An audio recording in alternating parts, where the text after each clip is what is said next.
I would like to just say first is, we are at the very early stage of what's going on in the change. Technology is, somebody made a great quote the other day, which was, technology is outgrowing the tech sector. What that means is that, when we think about how we're applying technology to different solutions in different industries, we're just at the very beginning of this. And so I really appreciate being invited to be on the jury for some of these new pitches for startups, because I don't see other startups as competitors. In this industry, I think, when I think about the problem that we have, this is the competitor, pen and paper, right? And we are a relatively young company. I know that, thank you, it sounds like some people have heard about Vivino, and we appreciate your support and you're using the app, but the reality is that there is a lot that we can still do. It is still a very, very early stage, and for the average consumer, the way that we think about it is that it's the pain point that they have in terms of what they want to buy, the frustration. That was the start, the genesis of our company. You're standing there in the aisle, you have all these wines, you have a beautiful selection, but also you have an overwhelming selection. And so I encourage any kind of solutions which try to help the consumers make better choices, make more informed choices. So big data, it's an interesting, right? It's the new buzzword. If you remember 10 years ago, who remembers Web 2.0, right? That was the buzzword at the time. And, of course, we can sort of frown at some of these buzzwords, but what I like about them is that they try to convey a concept to a larger audience, right? When I talk to my engineers about big data, they're like, oh, big data, it's not clear what big data is, it's so many things, right? But I think it's an interesting way for people to understand how a new idea or a new concept, it doesn't even have to be technology, but it's a sort of a meme which brings new opportunity into an industry. So I like the term big data. And so what we want to focus on right here, because big data can be applied everywhere, is how that can help create the new wine consumer. So as I said, we are focused on the consumer and their experience and how we can make that better. And we're all going on a wine journey, right?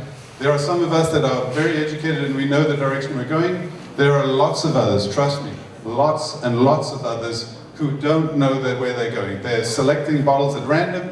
Sometimes they're happy, sometimes they're not happy. So that's our purpose as Vivino, is to try and help them make those choices, make them enjoy their wine journey. And this was a quote by Sir Haggerty, lose the mystery, keep the magic. And I think that's really what we're trying to focus on is, there is all the magic of wine, right? Somebody spoke about the romance of opening the bottle and all those kinds of things, and we want to keep all those things.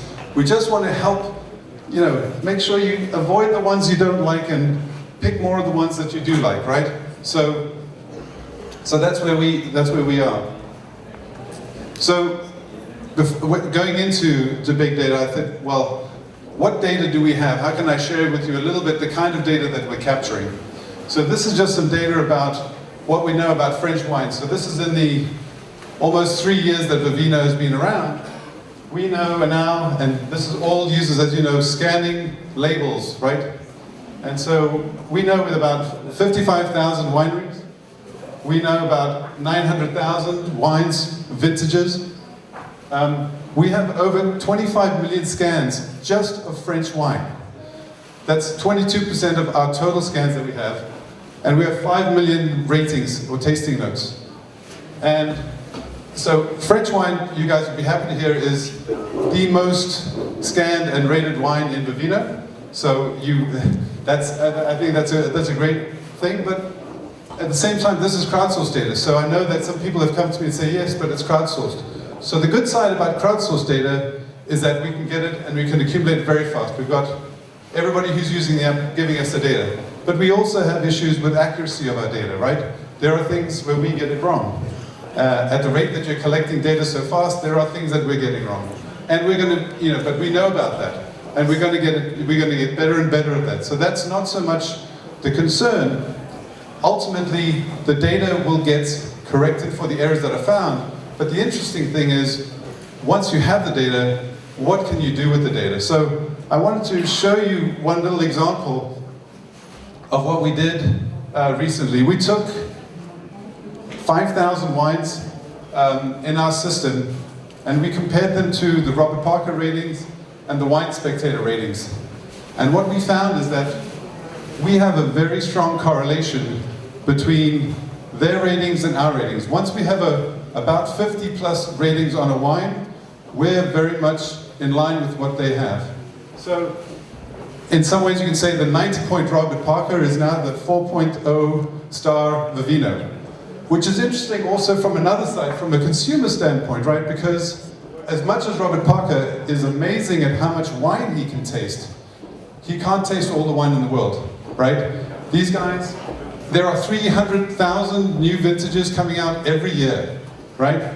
And Robert Parker, from what I understood, he can taste like 200 in a day or something. So he's impressive, but even at that scale, it's not going to work. So what we estimate is that about only 25% of the wines in the world have been rated by the experts and put on their Facebook page, thank you that they've been recognized by Vivino as being a top-rated wine.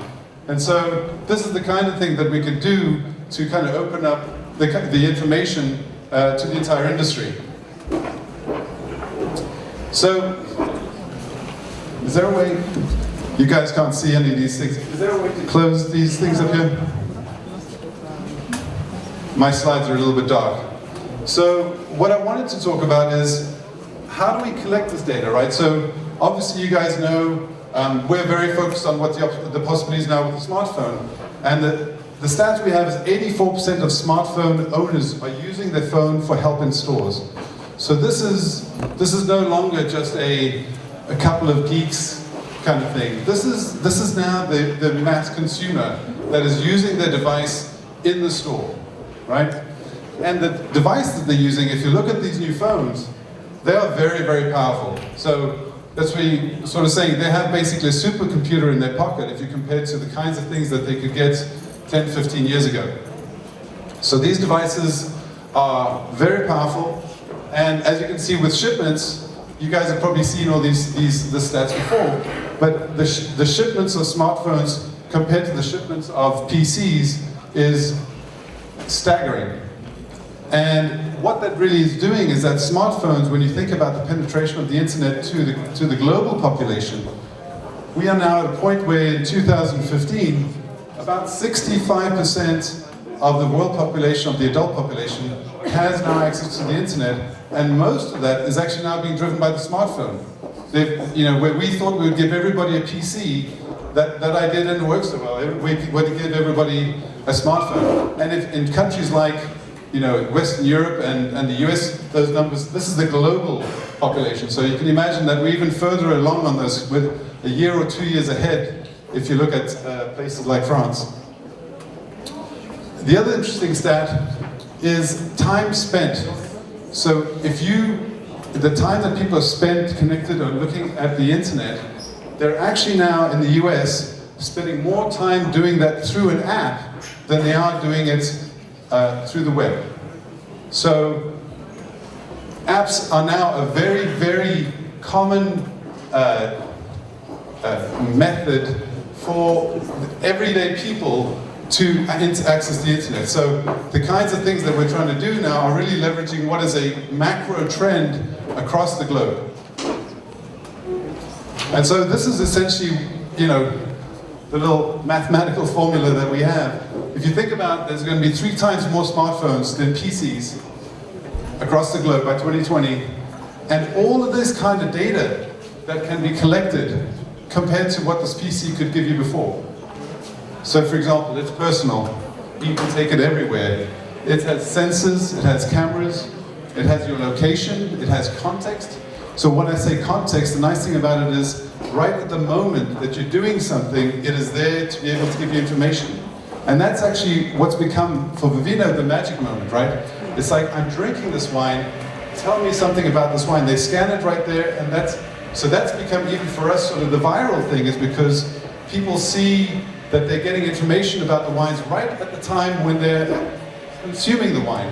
And that's become a really, thank you very much. So that's become a great thing that the smartphone makes possible. Payment, of course, social platform, and easy to use. So,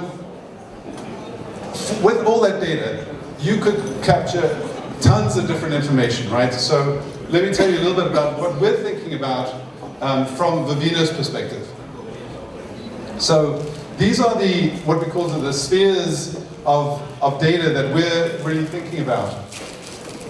Taste preference is a really interesting one, and to be honest with you, it's probably going to be the most challenging one. But you can imagine that ultimately, we're trying to help you find more of the wine that you like. So we need to somehow understand what you like in order to be able to make some of the right recommendations.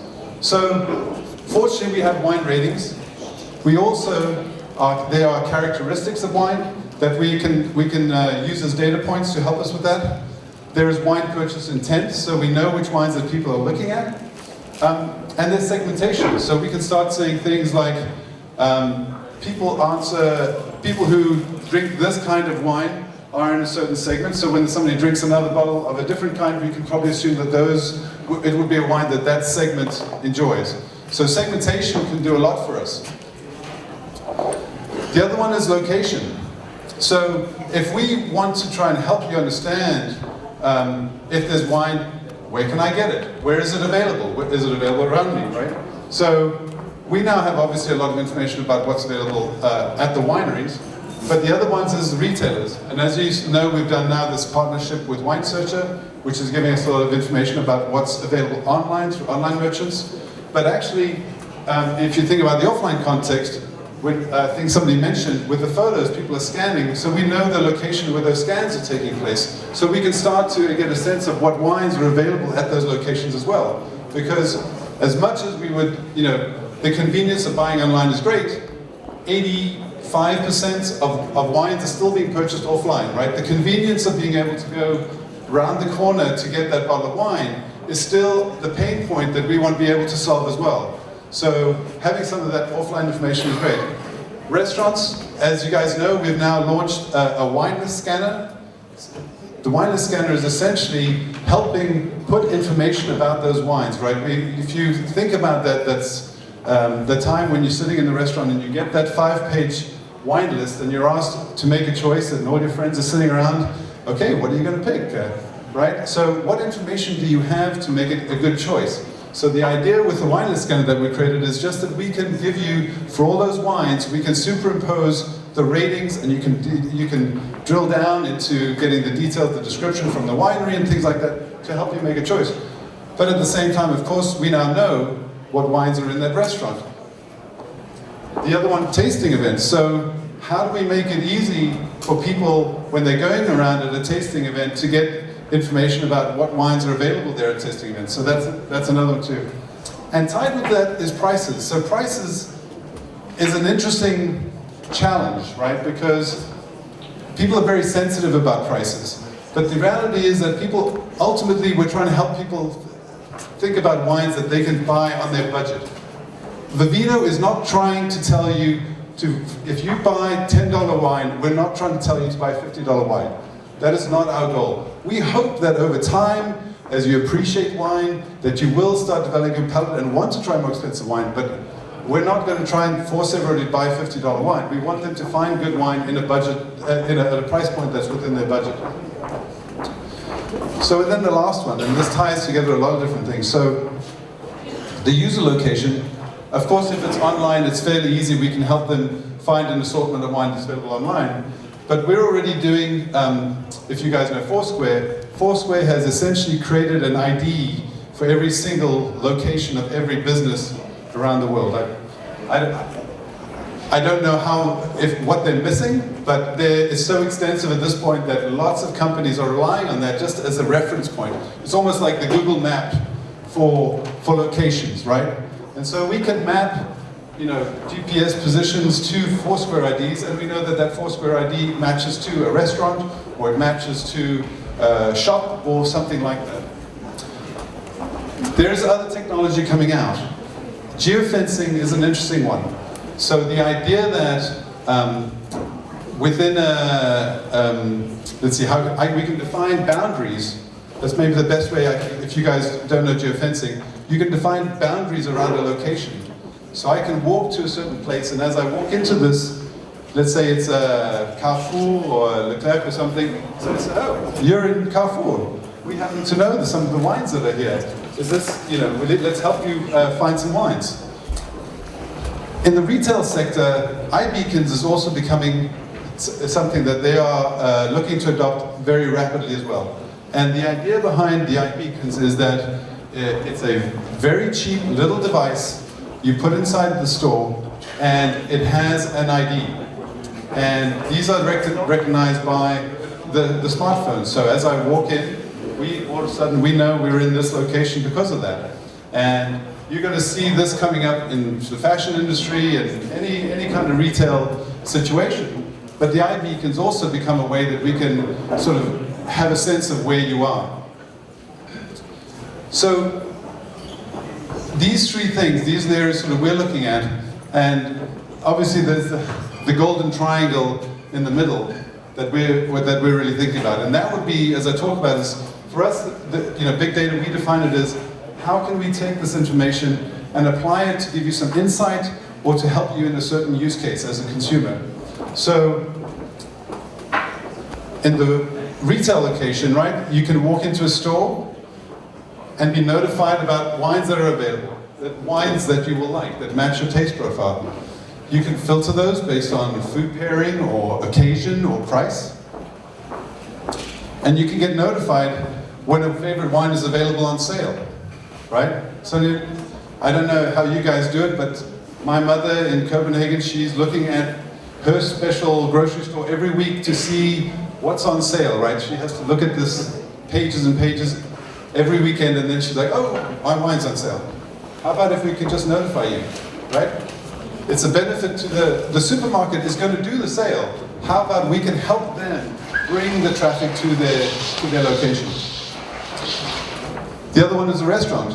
They walk into a restaurant and we can recommend wines for them, right?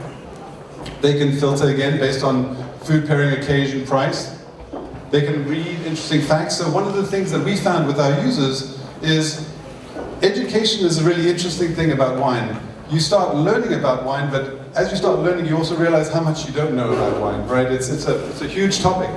But we do hope to try and educate people slowly about wine, but we know that certain users are going to want to know more, and some users aren't going to want to know so much. But what's very common is just when you're enjoying a wine, you want to know a couple of things. Tell me a little bit about the winemaker, tell me a little bit about the region, and things like that. And so we can already help them with that. And of course, if you're in a restaurant and you really love that bottle, why wouldn't it be so nice to be able to write there? And again, this is when you talk about context. I'm here in front of this wine at this very point. How do I support this wine right now? And I'll give you one. It sounds like I'm running out of time, so I'll give you a last one here. So this is at toasting locations. So I can be at a winery at a tasting event, and I get recommended wines to try. I can read interesting facts about it, and I can check the prices. So I wanted to give you guys just a little bit of an idea, sort of how you can think about that from the producer's standpoint. The producers typically are selling to distributors and have very little understanding of what's going on further down the chain. What we would like to do is help to create some kind of transparency to them, so they can see what the market sentiment is about their wine. Where are their wines being sold? Allow them to communicate with customers. There are customers, as you can see here on the side, that are super excited about their wines. And if you reply to them, it's like a, wow, I got a reply from the winery. Like, you create a moment for a consumer, and he can be a very influential person in, telling his friends about it and so on. And what we think is a little bit different here, because I was here a few months ago, and I remember there was a guy from Facebook standing, and a lot of the wine producers were asking, well, I'm not getting any traffic to my Facebook page. And what we're trying to say here is that you don't have to drive traffic anywhere. This is where the conversation is happening, so we can make it easy for you to respond to this, because this is where they are talking about it in context.